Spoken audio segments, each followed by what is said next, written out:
Ми в Єсінях. Це найвисокогірніша громада в Україні. І саме звідси, у 2016 році, починається історія мегакурорту на Свидовці. 1400 гектарів. Ідея належить товариству з обмеженою відповідальністю з Корзонера, а замовниками детальних планів для цього курорту виступили Рахівська і Тячівська райдержадміністрації. У 2017 році громадськість почала судитись за скасування розпоряджень, якими затверджували детальні плани курорту. Однак, кілька років тому, вже після початку повномасштабної війни, паралельно із судами за Свидовець стало відомо про плани побудувати ще два великі курорти – Бистриця і Турбат. Разом із Свидовцем це мала бути величезна територія під 3000 гектарів. І ось восени 2024 року Верховний суд поставив крапку у цій справі. Курорту на Свидовці не буде. Як рухаються плани побудувати курорти на Бистриці і на Турбаті, невідомо. Однак у тій частині лісів Карпат активно будуються лісові автомобільні дороги. Окрім того, в кінці 2024 року Єсінянська селищна рада подає повідомлення про розробку детальних планів територій на ще один курорт у селі Чорна Тиса, яке акурат під горою, за якою знаходиться Буковель. Жодних деталей, скільки туристів він здатен буде приймати, де саме, якої площі – невідомо. Отже, сьогодні ми тут, щоб дізнатися правду. Яке майбутнє очікує Карпати? Земля не може просто стояти. Земля має приносити прибуток. Вплив просто буде колосальний. Ми цього вже не відновимо. Свавілля сільських рад, коли вони роздають полонини як хочуть. Так само це називають корупція. Закон ніхто не саботує. Громаду не треба саботувати. 2 машини без бірок, ніфіга собі. Я маю повне право викликати 102. Чи за цим люди їдуть у гори?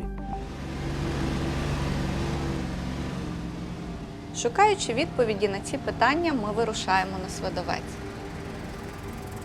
Величний хребет мовчить. Водночас гучно озивається до нас голосами природи і звуком десятків потоків. У цих місцях народжується транскордонна річка Тиса.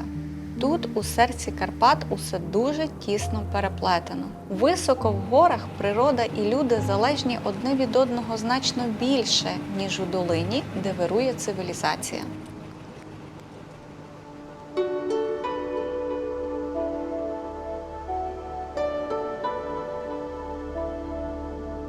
Оцей будинок, що ми зараз сидимо, далі дороги не було. Далі йшов ліс. Оцих всіх будинків не було. Мій дід останній раз, коли сюди приїхав, він сказав, що він вже сюди більше їхати не хоче. Бо Драгобрату як такого вже нема. Це з 96-го року по сьогодні я тут кожен рік. Перейняв родинну справу і живу тут. Як от за цей такий тривалий період часу змінився Свидовець? Ландшафт сильно змінився, його, як то сказати, естетичний вид, особливо брати озеро Герещаську. Через туризм, я думаю, що якщо б користувалися культурно тільки дорогою і доїжджали до туди, докуди можна, це би не помінялось. А люди по-хамськи ставляться і погано стало. Все нові й нові пробивають стежки автомобілями і мотоциклами. А оці ліси в цій частині Свидовця, навколо Драгобрату, як вони змінились за цей час? Ну як то ж? Людям треба дрова, люди рубають.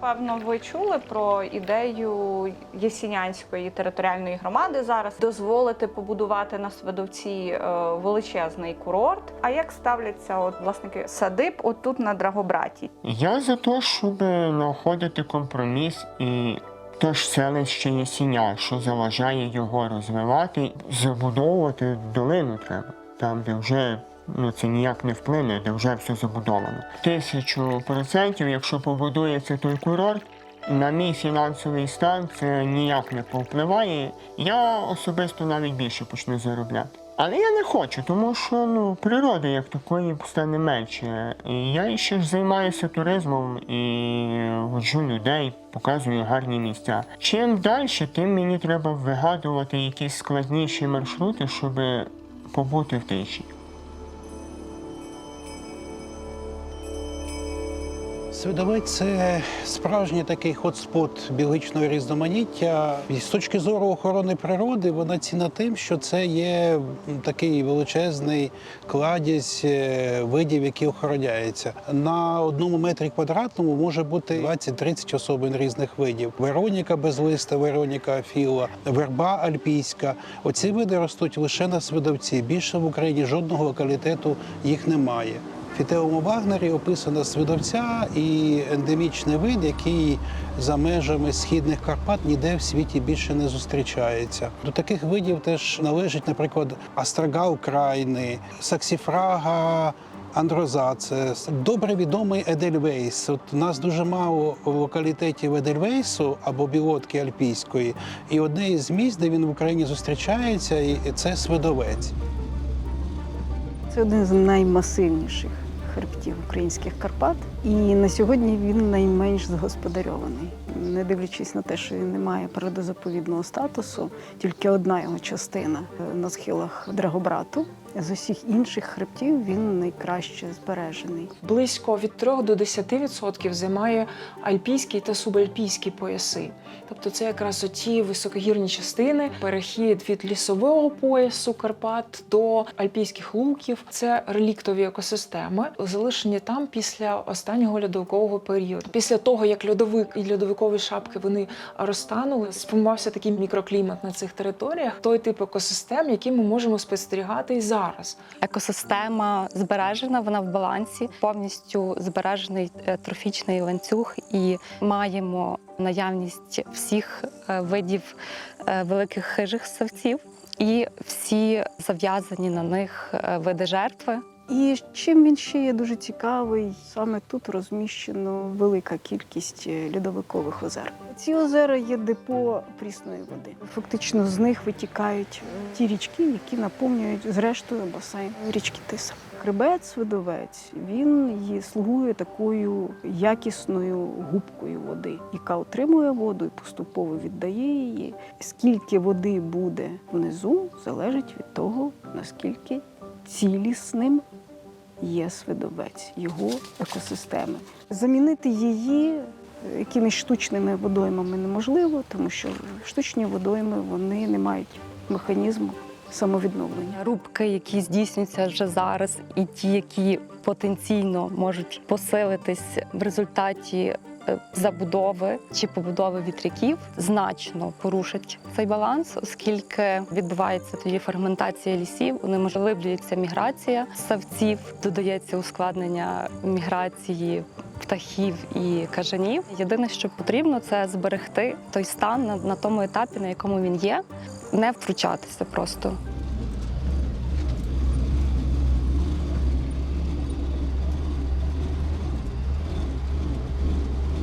Природа, яку люди захистили, і загрози, які залишилися. Чи не найкраще про це знає Орест Дель Соль, засновник руху Фрі Свидовець. Саме завдяки Оресту і його колегам-природозахисникам поки що вдалося відвернути будівництво мегакурорту на Свидовці, який назавжди змінить усе навколо.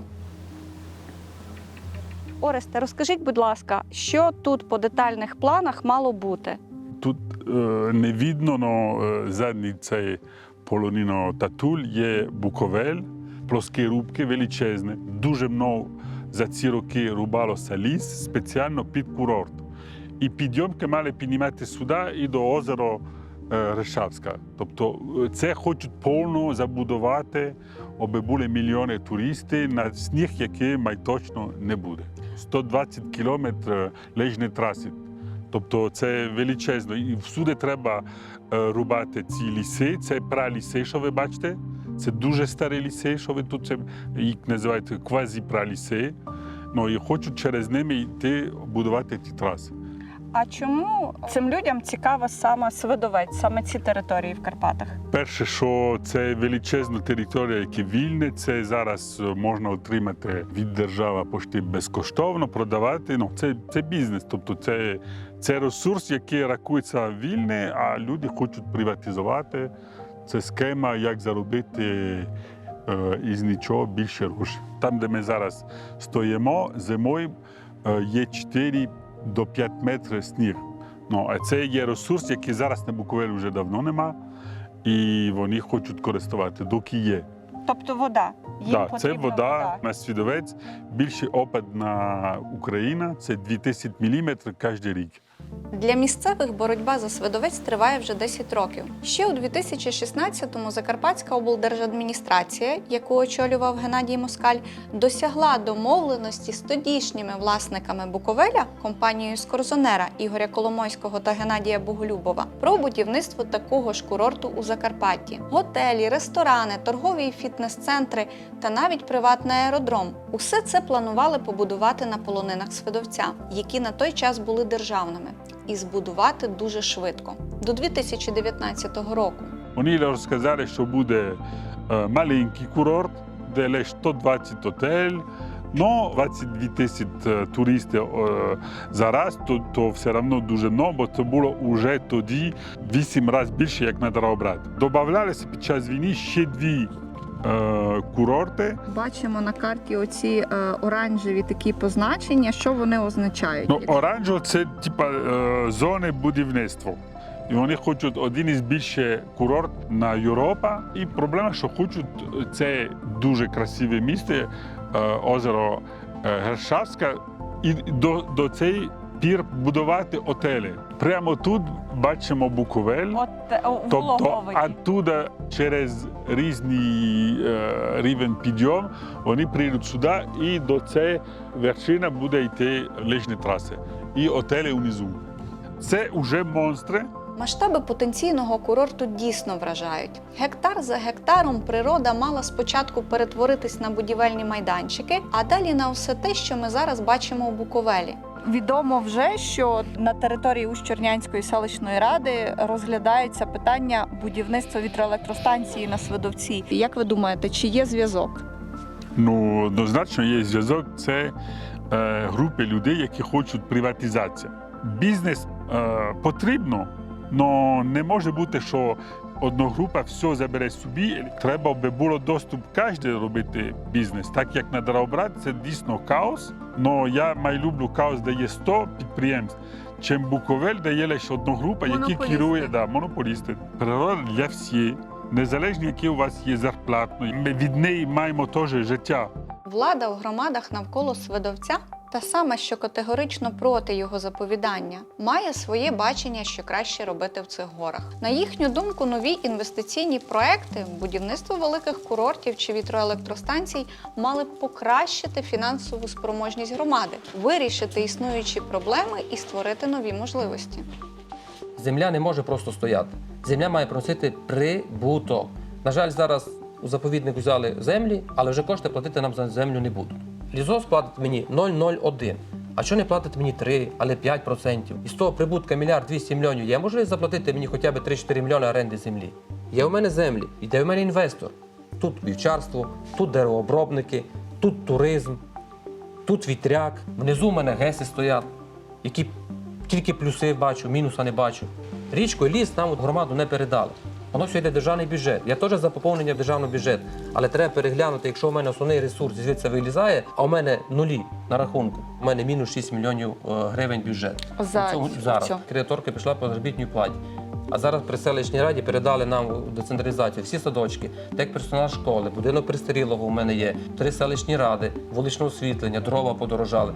От питання виникає, а як мені це все утримувати? У Ясінянській громаді справи дещо краще. Там створюють ідеї, які викликають інтерес у донорів. Реалізовують культурні, просвітницькі проекти, за кошти з-за кордону покращують місцеву інфраструктуру, а відтак і туристичну привабливість. Та все ж голова громади Андрій Делетенчук переконує, цього недостатньо для забезпечення всіх потреб громади. Тож будівництво курорту чи вітроелектростанції видаються дуже привабливими.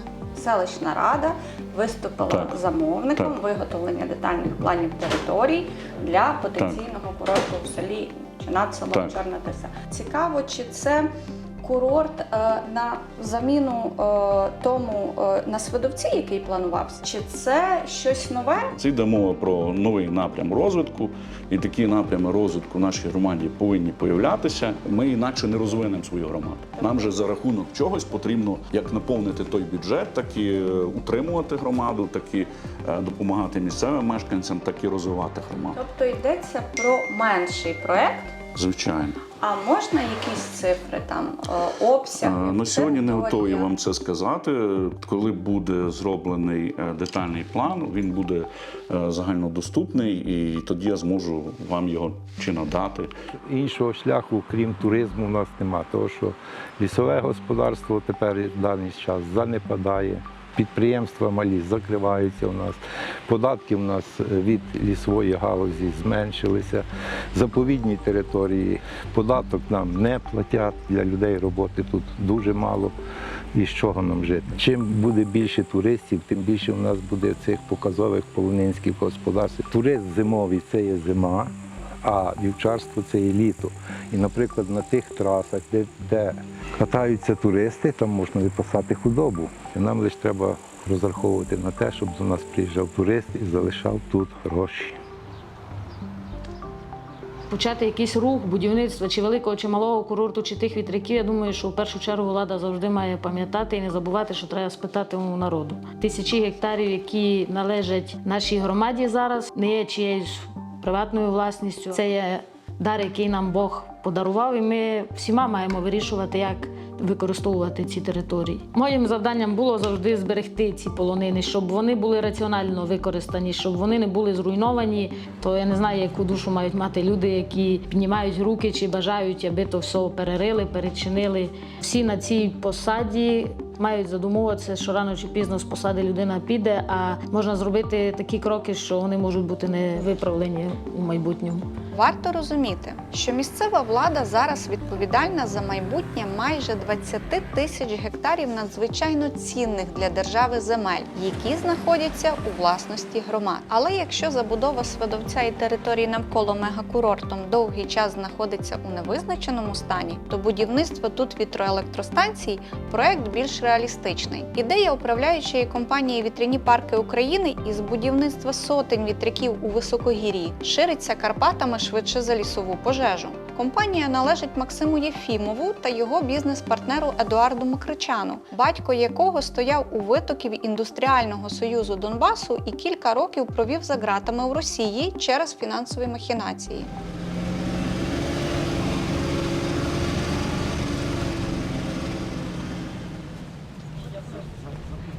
Це вершина Трояска, Свидовецький хребет, і оці території відносяться вже до Усть-Чернянської селищної ради. Саме тут у перспективі заплановано будівництво вітроелектростанції. Позаду мене ви бачите щоглу для вимірювання швидкості вітру, для вимірювання інших вітрових показників. І ще минулого місяця її тут не було. Зараз вона є і дослідження тривають. Я знав, що були плани розглядати, де можуть бути вітряки величезні. А ми прийшли, було ескаватор, який копав. Тобто для нас це вже було шок, бо ми захищаємо Свидовець проти любе будівництво. А зараз вже за місяць вони поклали. Для нас це вже дуже поганий знак. То, що тут привезли через дорогу вже техніка, бетонують, вже туристи ходять сюди, мусор вже бачимо, це вже все погано. Навантаження на Карпати зростає. Ми бачимо, що окрім планів побудувати на Свидовці курорти, є ще плани побудувати вітроелектростанцію. То є зв'язок, бо якщо буде курорт, треба енергія, ми теж то розуміємо. І це все робить під час війни, не знаю, зараз це пріоритет, не пріоритет. Давайте, аби була дискусія, але публічна, не так, попевно, коридор, де люди, які мають гроші, можуть рішити. Якщо ця щогла вас все ще не вражає, то погляньте на будівельні майданчики на полонині Рівна, де попри відсутність екологічного висновку почали зводити вітроелектростанцію. А потім просто уявіть, що таких майданчиків буде щонайменше 200 по всім Карпатам. І так само, як під полониною Рівною, тут теж можуть вирубати праліси, щоб побудувати нову лісову автодорогу. Сумнівної користі для лісівників, але вигідної для логістики бізнесу. Тому й виходить, що ідея збереження природи через зелену енергетику спотворюється і загрожує масштабною екологічною кризою. Хоча для стороннього спостерігача це може бути і непомітно. Ну, ось бачать, да, стоїть маленький вітрячок, під ним там фундамент, десяток метрів в діаметрі, нібито, ну, така от точечний вплив. Але насправді це не так. Величезні деталі, по 50 метрів і так далі. І провести їх вузькими серпантинами лісових доріг неможливо. І цю дорогу треба буде в 5-10 разів розширити. А ми казали, що це або природні ліси, або праліси. Всі ці вітряки будуть зв'язані під землею кабелями. Тобто фактично весь гірський масив він буде переритий і порушена оця цілісність ландшафту. Буде будівельний майданчик, там треба класти рельси під крани, які будуть піднімати ці вітряки. На етапі будівництва вплив просто буде колосальний, і ми цього вже не відновимо. То чи є варіанти, що Свидовець стане вільним? Частина хребта вже сьогодні входить до Карпатського біосферного заповідника як природоохоронна територія Свидовецький заповідний масив, а він увесь об'єкт Смарагдової мережі. Але, як бачимо, цього захисту замало. Вихід активісти руху «Фріз Свидовець» вбачають у створенні заказника загальнодержавного значення «Вільний Свидовець», що охоплюватиме територію в понад 17 тисяч гектарів. Цю ідею також підтримують представники влади. З нашою командою постійно ставимо це питання на окремих нарадах в міністерстві і, зокрема, під час звітування голови Держлісагентства, тому що дуже багато у нас спірних питань по заповіданню саме з цією структурою, а також внесли пропозиції, зокрема і по Свидовцю, в рекомендації в листопаді 24-го року, де ми конкретно прописали про створення нових, навіть з назвами, і розширення існуючих об'єктів природозаповідного фонду. Якщо країна бере на себе міжнародні зобов'язання, зокрема Бернська конвенція, Рамсарська конвенція, ми маємо їх виконувати. Ми разом з активістами «Фріз Свидовець» їздили до Брюсселю, актуалізуючи це питання для наших європейських партнерів. Європейська комісія в один голос говорила, що якби ви на даний момент були членами ЄС, цього питання б не було, бо вам би було заборонено будувати будь-що в цій зоні. Але поки ви не є членом ЄС, це ваша внутрішня відповідальність. А як сприйматиме місцева влада, що питання створення заказника активізувалось знов? Щонайменше буде проти, або ж навіть перешкоджатиме. Адже заповідання Свидовця означатиме відсутність законодавчих шпаринок для забудови хребта курортом чи вітряками, а також дозволить уникнути маніпуляцій через відсутність в Україні закону про Смарагдову мережу. Ясінянська селищна рада методично відмовляється погоджувати створення нових природоохоронних територій, ніби по курорту на Свидовці питання закрите. Цей ніби курорт в Чорній Тисі, він не корелюється з тим, не накладається, але все ж таки в громаді влада проти. Чому? Ми стикнулися з тим, що у нас є постійно намагання створити додаткові природозаповідні об'єкти на нашій території. Якщо би я розумів, що природозаповідна територія – це територія, в якій можна проводити еколого-економічні проекти, я би був за. Скільки прибутку я отримую з вільного Свидовця у громаду? 0. Ви впевнені? Так.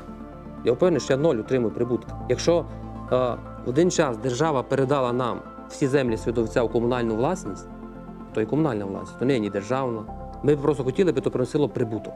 Бюджет має поповнюватися за счет оренди земельних ділянок. Ми хочемо їх просто розвивати, ми не хочемо їх просто так віддати. Шукаючи ідей, як заробити, громади часто забувають про важливість збереження базових екосистемних послуг. Тих благ і вигод, які людство в усі часи отримує від природи безоплатно. Їх втрату не компенсують жодні інвестиції чи гроші. Наприклад, ліси і альпійська рослинність на крутих схилах Свидовця захищають їх від ерозії, а села нижче від паводків і селів. Люди отримують їжу, можливість заробити на неї, займатися бізнесом, підтримувати традиції регіону. Чисті повітря і вода, довголіття, щоденний побут та зелений туризм, на який місцева влада дивиться без ентузіазму – це все можливе тільки завдяки тому, що Свидовець поки що не втратив здатність до самовідновлення. Ніхто не оцінює, які екосистемні послуги змінена екосистема не зможе надавати. Немає ось цього екосистемного підходу до економіки. Коли ми говоримо про те, що бюджет щось отримує, ніхто не оцінює, що втратить кожен мешканець тієї чи іншої громади. І коли, наприклад, в результаті якогось проєкту людина втрачає можливість використати забезпечувальні послуги екосистеми, той самий збір дикоростучих, грибів, ягід, лікарських рослин, з того, що людина жила. Або якщо людина жила на туризмі і вона далі не зможе. Це можна побачити на прикладі Буковеля. Там майже не залишилося вже місцевих мешканців. Це все приїжджі люди, зовнішні інвестиції. Ніхто з місцевих не побудував там свій бізнес. Але наскільки довго будуть популярні ці курорти? Вони вже сьогодні схожі на найбільш густонаселені райони міст. Чи за цим люди їдуть у гори? От тут питання. Ну, я тільки за двома руками, тому що це буде, по-перше, розвиток для нашої громади, додаткові надходження. Бо всі страшно переживають, що будуть наші діти робити, де підуть на гори дивитися. Дітям гори вже, самі розумієте, дітям треба планшети, телефони. А ми будемо на гори дивитися, а громада не буде мати жодної копійки. Я ж не знаю, які у нас то забудови, це сільська рада може знати. Я від вас перший раз чую, що хочуть майкурорти. Я не в курсі цього питання. Моя думка, я категорично проти, щоб великі курорти тут були. І саме інфраструктуру треба розвивати в центрі Ясеня, а не заливати бетонами нашу красу, наші Карпати. Я би заради дітей, якби вони мали роботу. Мені вже того не треба, ви розумієте. Ну, але то з того нічого не вийде, тому що діти роботи як не мали, так і не будуть мати. Екологія, як у нас ще якась є, її не буде. Я не можу все передказати. Одні говорять, треба буде світло, другі говорять, не треба. 50 на 50. Ми вважаємо, що треба у Ясеня, будувати у Ясеня, а від Техаси ходити у гори. Добре б було, якби таке було, як у Буковелі, люди було де працювати, була б робота. Я за те, щоб залишити там заповідну зону, бо природок все менше і менше стає. Ми піднімаємося, я бачу це вирубки, це хочеться плакати. І я просто знаю, що на високогір'ї ліс він не відновлюється. І треба наводити порядок там, де ми живемо, в Яремчі і так далі. Є що робити. Не тільки нове будівництво, тут є що робити. І дуже багато всього.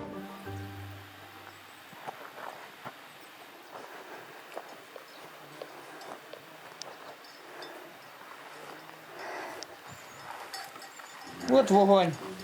Ну, у нас вата. З весни він не тухне. І так, поки остання худоба звідси не піде, вона горить. Така традиція. Може бути чай пити?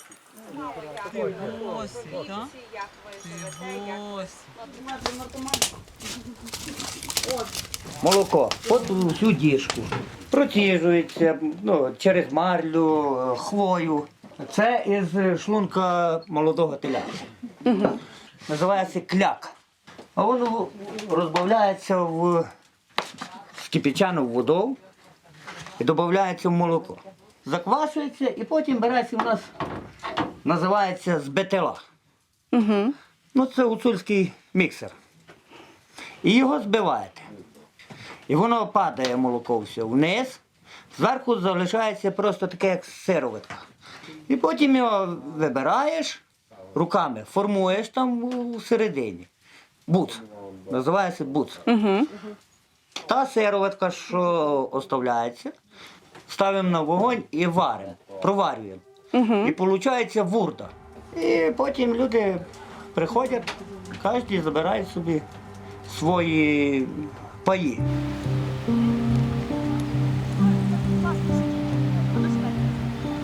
Більше 100 років люди з села возили свої корови, свої вівці. Ціле літо люди з села тут зберігали худобу і робили сир. Дуже красива полонина. І, на жаль, у 2012 голова адміністрація Андріюк, він собі дозволяв приватизувати на 20 кусків землі і передати родина голова села Павлючук. Телещук, це був директор лісгосп. Тобто вони на свої родини собі приватизували ці землі. Ви знаєте, що це полонина, вона приватна? Так, це наш. Ми туди не йдемо. Це приватно, ви знаєте? Це не приватно, це людське. Є державний акт. А є громада. Громада не дуже діє. Як не дуже діє? Є документ. Я розумію, що документ, але тут 100-120 років наші предки були. Ну як можна приватизувати, я прийду до вас додому, Ну, приватизувати вони- вашу землю? вони Отак чи були ні? при владі. Ну нашу. Ну, ви проста людина, а я начальник, ну. я голова адміністрації, а я собі оформлю на себе або на родину. Так просто. Так само, це називає корупція. І треба розуміти, чого вони собі приватизували тут, бо це той час влада вже знала, що Буковель хоче будувати величезний курорт. І вони спеціально собі брали, вони знали, що десь недалеко будуть лижні траси, і вони собі приватизували ці землі і з надією, що коли буде курорт, вони продають за $1 мільйон кожен кусок. Ми, як Фрісвідовець, пішли на підтримку громади, обе вертали ці землі громада. Землі вони під арештом через прокуратуру. На жаль, зараз є цей закон Мазепа, який дозволяє через 10 років, що немає дії, обе люди трималися ця приватизація.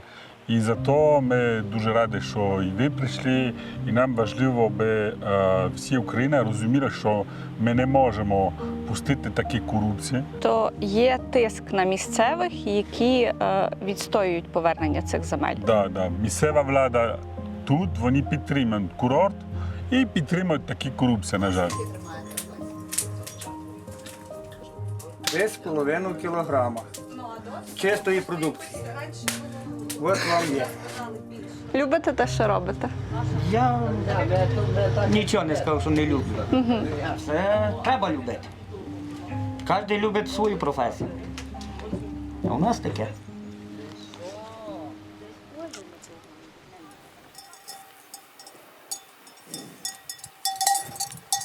Посередковано планам збудувати на Свидовці курорт допомагають і лісівники. У лісах навколо вони будують нові автодороги, під які вирубують старовікові ліси. Але якщо порівняти їх із детальними планами курортів, то видно, як вони вписуються в інфраструктуру туристичних об'єктів. Першу таку дорогу побудували у 2017 році державним коштом. Тодішній голова Закарпатської ОДА Геннадій Москаль прямо заявляв, що вона потрібна для курорту Свидовець. Взагалі, біля Свидовця працює два надлісництва ДП «Ліси України» – це Брустурянське і Ясенянське. На жаль, кожна рубка в цих надлісництвах, вона має офіційну складову і неофіційну складову. Якщо дивитись по документам, то більшість таких рубок – це або суцільні санітарні, або вибіркові санітарні. Позиція лісгоспу, що до чого дотягнулися, то й зрубали.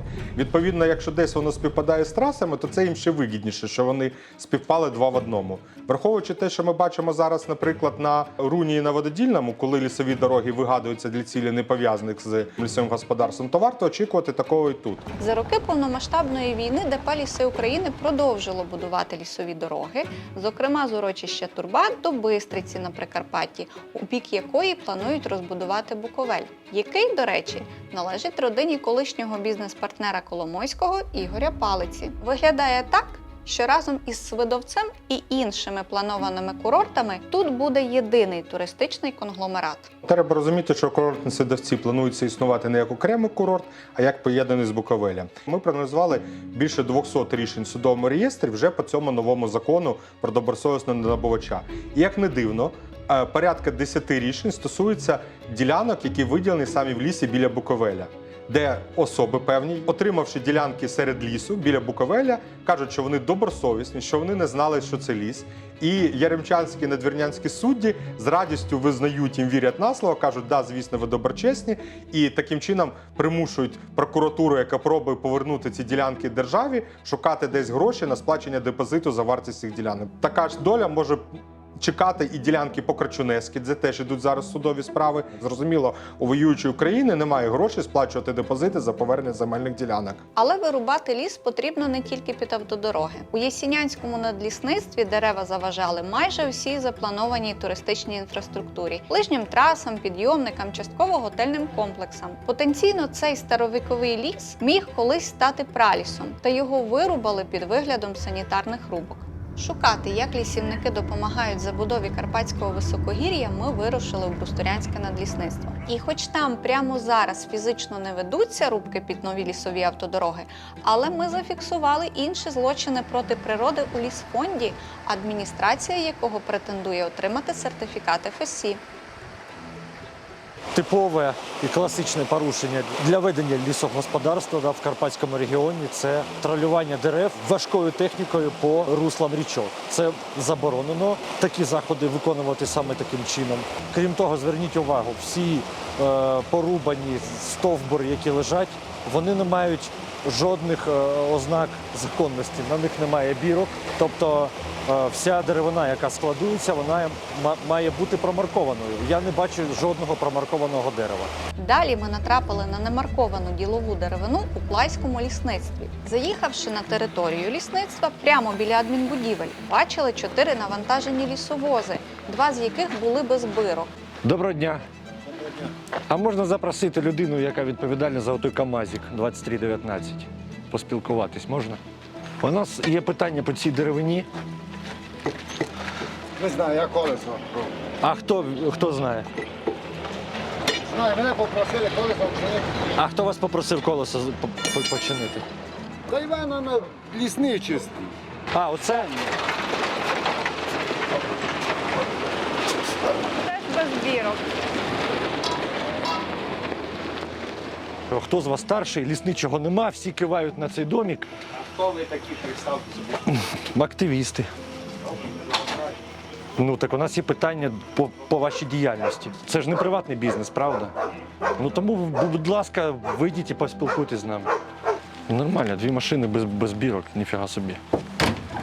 Дивіться, ви, якщо ви зараз так говорите, я маю повне право викликати 102. Ви мене руками право трогати не маєте. Кого трогати? Це державна власність. Бо то не є ваша власність. А то ваша власність, це державна власність. Заспокойтесь. Серйозно? Ну так працюйте, куди ви І пішли до вас тоді? є питання стосовно того, чому машина не маркована.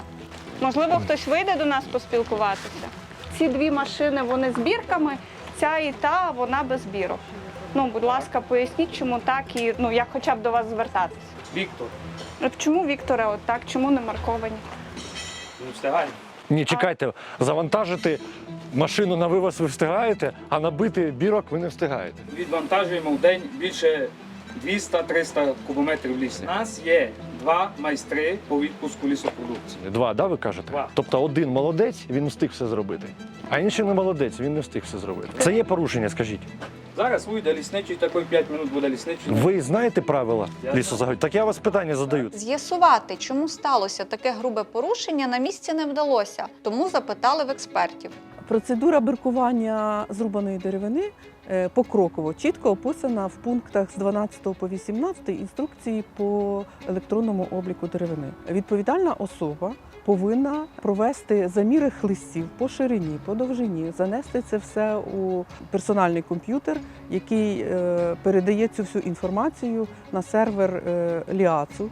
В ТТН має бути відображено довжина, ширина, порода, вид дерева. Наші експерти побачили, що бірки набиті з одним розміром, а фактично на фотографіях ми бачимо різні номери. Тобто не було фактично вимірена ширина деревини. Лісівниками. І відповідно не відображена в обліку. Це є значним порушенням, тому ми звернулися до Держлісагентства і до ДП «Ліси України», і до Тячівського районного відділу поліції і Тячівської окружної прокуратури, щоб були вжиті заходи для притягнення до відповідальності. Враховуючи встановлені факти неналежного керівництва виробничо-господарською діяльністю лісництва, до дисциплінарної відповідальності притягнуто лісничого Плайського лісництва Брустурянського надлісництва шляхом оголошення догани за неналежне виконання посадових обов'язків. Піднімаємося вгори. Ймовірно, десь у цих лісах була зрубана деревина, яку незаконно вивезли з лісництва. Але нас цікавить інше. Рубка дерев, які потенційно могли стати пралісами. Таких лісів навколо Свидовця багато. І багато де зумисне лісівники проводять рубки, щоб заповісти ці ліси було неможливо. Ситуація, на жаль, по Ясінянському надлісництві і в тих ділянках, які є біля Свидовця, зараз сумна, тому що наразі завершилась комісія, яка визначала, скажімо, приналежність цих ділянок. Є певна методика там до пралісів, квазіпралісів, природних лісів. І фактично жодна ділянка, на жаль, по діючому законодавству, вона не може бути визнана пралісом, квазіпралісом чи природним лісом. Там якась наявність будь-якої рубки задокументованої, так, навіть незначної, вже є підставою, щоб не надати статус будь-яка суцільна рубка в високогірних лісах, вона фактично запускає вічний двигун суцільних рубок, тому що зрубавши одну ділянку, сусідня ділянка починає хворіти, туди заходить лісопатолог, каже і знов рубати, знов, і так буде рубки, поки не знищать фактично весь лісовий масив. Коли нищаться ці території, це не тільки є шкода для біорізноманіття, бо значна частина цих лісів, які рубаються, це приполонинні ліси, це праліси або квазіпраліси. Хай навіть офіційно вони не визнані, частина таких лісів пралісами, але по суті вони є такими відповідно до нових рекомендацій Євросоюзу. І те, що вибіркові санітарні рубки роблять на більшості ділянок, це не якась там боротьба за збереження лісу, це підготовка до суцільної санітарної рубки, яка буде через декілька років. Прямо сьогодні, от поки ми записуємо це інтерв'ю, десь ми втрачаємо, десь відбуваються рубки в старовікових лісах і пралісах навколо Свидовця. На галявині, що утворилась після кількох таких рубок, розкидане гілля і стоять пні, посеред яких ростуть червонокнижні лілії. Наявність локалітетів червонокнижних видів – один із аргументів, чому такі ліси мають охоронятись, а не навпаки. Одна з частин експедиційних виїздів присвячена тому, що ми приділяємо час обстеженням старовікових лісів, які детектуємо за лісовпорядними картами. І ми очікуємо побачити природний, справжній ліс. Багатоярусність, по-перше, да? Це не монокультурний ліс. Все це вказує на те, що тут доволі стара ділянка. Крім того, звісно, ми бачимо тут дійсно старі дерева і можемо поміряти і приблизно сказати, якого вони віку. І ми шукаємо такі ділянки, які можуть стати пралісами, да? Стати головними осередками біорізноманіття. А лісники в лісі бачать зручну монокультурну ділянку, в яку можна спокійно заїхати. Тобто для лісників ліс – це город. Я сумніваюся, що ми зможемо їм пояснити, що таке праліс і чому ми маємо його зберігати, тому що в них концепція використання лісу, а в нас концепція збереження. І по Брустурянки, якщо ми візьмемо, на всі там старовікові ліси, які теж не під охороною, там розписані якісь вибіркові санітарні рубки. На жаль, так побудована система лісового господарства, що нам не треба докладати фактично зусиль, щоб аргументувати, що ліс треба рубати, да, але треба витратити купу зусиль, купу документів, купу часу на те, щоб довести, що цей ліс потребує охорони. Такі реалії. Візит до лісу не минув без наслідків. Невідомі люди на ендуро і в балаклавах під'їхали до нашого водія і погрожували порізати йому колеса. Зняли місця рубок, повернулися, машини немає, і ти просто навіть не можеш додзвонитись до водія і дізнатися, він поїхав, втік, чи він тебе десь там дочекався через 2, 3, 5 кілометрів, хоч де. Чоловік покинув нас посеред гір і від'їхав у безпечне місце. До машини ми йшли кілька кілометрів пішки у сутінках. Такі історії супроводжують природозахисників усюди. І добре, що все тільки погрозами і закінчилось, але уявімо ситуацію, коли активісти пішли і їм не просто погрожували, щось з ними сталося. От коли їх там знайдуть в Карпатах. Причому треба розуміти особливість. Це не такий ліс на рівнині, що можна зайти з різних боків. Заїзд в ці ліси через конкретні КПП лісниковські, на яких стоять люди. Без відома надлісництва будь-які незаконні рубки, в принципі, на цих територіях бути не можуть. Коли я почула, що рубають спеціально вікове, щоб потім не можна було надати природозахисного статусу, то ви можете зрозуміти, наскільки цинічно і точково вони працюють. Одні рубають старі дерева для того, щоб не було природоохоронного статусу, інші дерибанять для курорту, треті тягнуть ці вітряки. Тут системно хтось собі проклав бізнес-трек, обклався з усіх сторін, але боротися з цим в рази важче, ніж на рівнині. Це реально героїзм місцевих мешканців, що вони не здаються. Філія Карпатський лісовий офіс ДП «Ліси України» повідомляє про неможливість надання відеокоментаря працівниками філії. Зрештою, з відповіді по суті, яку нам надіслали закарпатські лісівники вже після закінчення проекту, вбачається, немаркована деревина не покидала межі Брустурянського надлісництва. Це означає, що ті дві вантажівки з лісом, які, як ми зафіксували, були без бирок, мали бути вивантажені на нижньому складі Плайського лісництва, обліковані згідно інструкції, завантажені знов. І на це все у лісівників було 2 години часу, поки ми ходили на рубку в горах. Також ми запитали товарно-транспортні накладні, за якими у той день, 25 липня, вивозили деревину з цього лісництва. Нам їх надали, але станом на 13 жовтня знайти їх в електронній системі обліку деревини, що є підтвердженням того, що ліс був облікований, не вдалося ні нам, ні у самому ліаці. Крім того, та ж філія Карпатський лісовий офіс, яка переконує, що немаркована деревина не покидала межі надлісництва, дала догану лісничому Плайського лісництва за порушення порядку ведення електронного обліку деревини.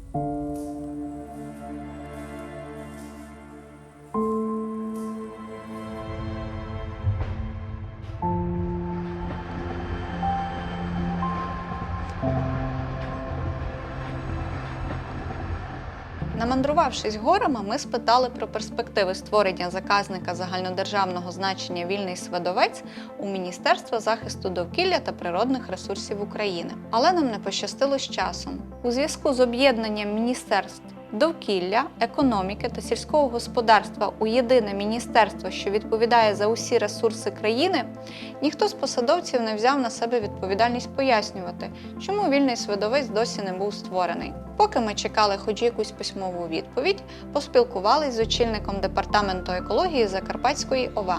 І тут спойлер. Для вільного свидовця є чимало перепон, з якими обласні посадовці не можуть впоратись. Зараз 25-й рік, вже друга його половина, і питання, якби воно... Та основна проблема, яку ми бачимо, це землевласники, землекористувачі не бажають створювати такий об'єкт. Що стосується території, яка є в ДП «Ліси», то тут ДП «Ліси» займають позицію, що там у них є певні якісь свій вид діяльності, і на сьогоднішній день вони відтерміновують розгляд створення там територій природно-заповідного фонду. Однозначно, що ми підтримуємо створення таких територій. Разом із тим розуміємо, що без погодження землевласника, землекористувача, це не дасться зробити. Спеціально був прийнятий закон, який визначив, що території, які в рамках земельної реформи перейшли громадам в землі запасу, на них не треба ніякі погодження, що створювати заповідні території. І та ж Житомирська область цей закон успішно використовує, Київська область використовує.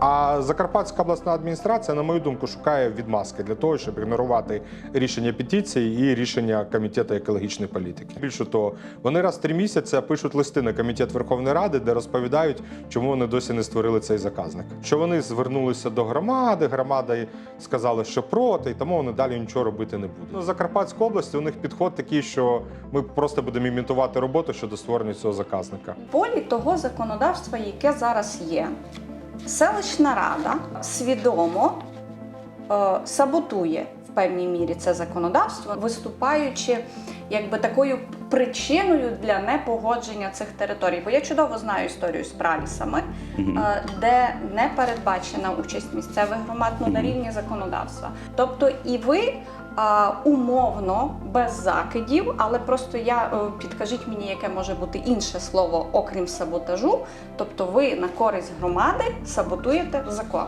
Ні, закон ніхто не саботує, закону треба дотримуватися. Громаду треба чути. І громаду треба слухати. Там ваше погодження навіть не потрібно. Ми даємо чітке обґрунтування. Те, що відбувається на території громади, повинно запитуватись і долучатись до цього процесу. Так не повинно громади. по законодавству. Громаду не долучають до процесів. Іванович, То якщо для якогось проекту чи детального плану нам потрібні громадські слухання, то до інших речей, які робимо ми, хороші люди, нам не потрібна думка громади. Це справедливо? Згідно статті 12 Закону про регулювання містобудівної діяльності, має бути така схема планування окремих частин території України, затверджена відповідною обласною радою. Цього немає в Закарпатті, знаємо, що по інших областях нема, але треба робити. Як мінімум на рівні області має бути затверджений такий документ, стосуватися гірських територій Карпат. І тоді вже на підставі того, що є в цьому документі, визначено як державні інтереси, як регіональні інтереси, селищні ради собі розробляють детальні плани території, і вже ці детальні плани мають підпорядковуватися цій містобудівній документації регіонального і державного рівня. Тобто це отаке свавілля сільських рад, коли вони роздають полонини як хочуть. Детальним планом території не може собі сільська рада зараз вирішити, що вона хоче побудувати. Для цього треба враховувати державні інтереси. Обласні адміністрації, які також не дуже завжди хочуть розв'язати і бачать в цьому велику проблему в комунікаціях щодо землекористувачів, їх позиції, вони мають погодити це рішення. І дуже часто цей процес дуже затягується. Багато переписок, навіть не проводяться робочі групи, де можна знайти збалансовані рішення. І друге, це питання, адміністрація не завжди тримає і бере виконання цих рекомендацій через те, що розуміє, що всередині дуже багато можуть бути місцевих проблем і напруження. І вони не хочуть цей негатив, але ж проблема залишається невирішеною. Що ж, виходить, Відмовляють у заповіданні Свидовця перш за все місцеві громади і лісівники. Люди, які народились у горах, але готові віддати їх першому ліпшому інвестору під сумнівні гарантії. З ризиком, що поки підросте наступне покоління, ліси навколо вирубують до останньої смереки. Відповідь з міністерства вкотре демонструє: бюрократична система та відсутність достатньої політичної волі здатні, якщо не знищити, то принаймні суттєво загальмувати будь-яку корисну ініціативу. Станом на сьогодні, відповідно до статті 52 Закону України про Природно-заповідний фонд України, погодження власників та первинних користувачів природних ресурсів щодо створення ландшафтного заказника загальнодержавного значення «Вільний Свидовець» не отримано. Зокрема, Ясінянська селищна рада разом із депутатським корпусом висловили незгоду щодо створення заказника. За відсутності таких погоджень немає правових підстав забезпечити розробку проєкту створення заказника та підготовку проєкту указу Президента України для подання на розгляд уряду. Поки у кабінетах триває напружене, хоча й не надто спішне листування, баланс між збереженням природи і розвитком громад, або давайте будемо чесними, між амбіціями і між забаганками окремих людей, все більше зміщується у бік останніх.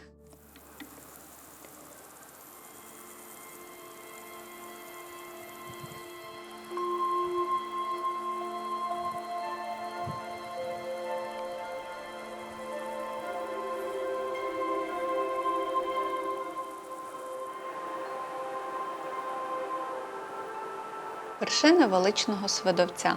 З його унікальними для України льодовиковими озерами, альпійськими луками, пралісами та багатим біорізноманіттям.